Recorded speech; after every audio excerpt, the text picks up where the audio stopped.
Naam, katika somo lililopita tulijifunza nguzo za ujasiriamali. Lakini katika somo la leo tunataka tujue, kila mfanyabiashara anaweza kuwa mjasiriamali? Jibu ni kwamba si kila mfanyabiashara anaweza kuwa mjasiriamali, lakini kila mjasiriamali anaweza kuwa mfanyabiashara.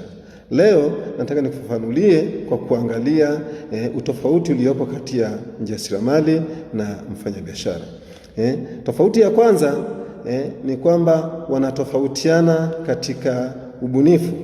Wanatofautiana katika ubunifu kwa maana kwamba wajasiriamali huwa ni wabunifu.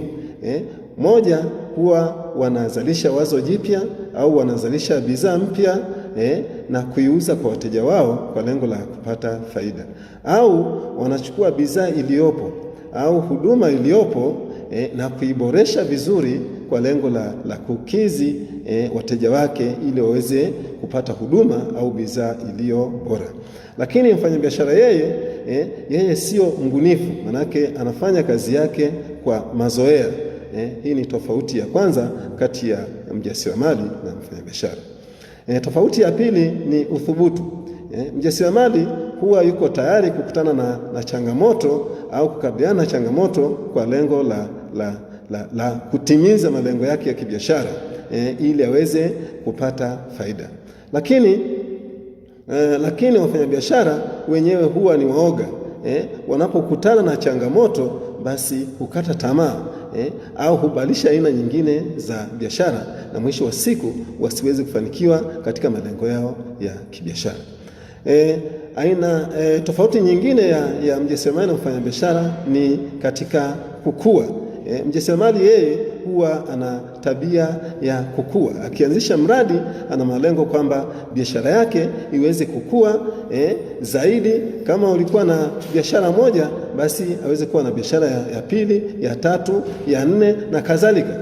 Au kama ni biashara moja, basi iweze kutengeneza faida zaidi kwa lengo la kukuza uchumi wake. Lakini yeye mfanyabiashara lengo lake hasa ni kukidhi mahitaji muhimu. Yaani anafanya kazi kwa mazoea, hataki kukua. Kwa mfano unasema unaweza kukuta mtu anauza mboga. Yeye kila mwaka, kila miezi yeye anaendelea tu kuuza mboga, hakui labda kubadilisha biashara nyingine, au kama sio kubadilisha, basi kama alikuwa anauza mboga basi biashara yake iwe ni kubwa zaidi. Labda kama alikuwa na supply, kwa maneno mengine alikuwa anasambaza ndani ya mkoa, basi aweze kusambaza mikoa mingine. Hii ni tofauti ya tatu ya mjasiriamali na mfanyabiashara. Tofauti ya nne ya mjasiriamali mfanyabiashara ni katika mawasiliano. Mjasiriamali yeye huwa anawasiliana kwa ukaribu zaidi na wateja wake, lakini mfanyabiashara yeye hana mawasiliano ya karibu na wateja wake. Hizi ndio tunasema ni tofauti kati ya mjasiriamali na mfanyabiashara, na ndio zinazomtofautisha mfanyabiashara na mjasiriamali. Hivyo basi hatuwezi kusema kila mfanyabiashara anaweza kuwa mjasiriamali. Pia tunataka tuangalie, pamoja na kwamba kuna tofauti kati ya mjasiriamali na mfanyabiashara, tuangalie ufanano uliopo kati ya mjasiriamali na mfanyabiashara. Mfanano wa kwanza, wote wanafanya biashara, kila mmoja anafanya biashara.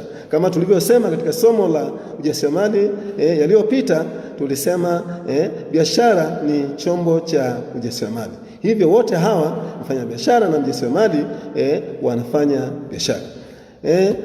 Ufanano mwingine tunasema wote wanatoa huduma kwa walengo wao.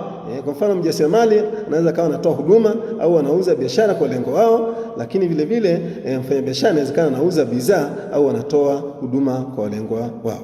Ufanano mwingine ni kwamba wote wanaweza wakanufaika na kile ambacho wanakifanya. Kwa mfano labda mjasiriamali anafanya mradi fulani au shughuli fulani, na vile vile mfanyabiashara anafanya mradi fulani au shughuli fulani. Lengo kubwa pia ni kupata faida, hivyo wananufaika na kile ambacho wanakipata. Hivyo basi, hebu jiulize kuanzia leo, wewe ni mjasiriamali au ni mfanyabiashara? Niwekee hapo kwenye comment. See you at the top.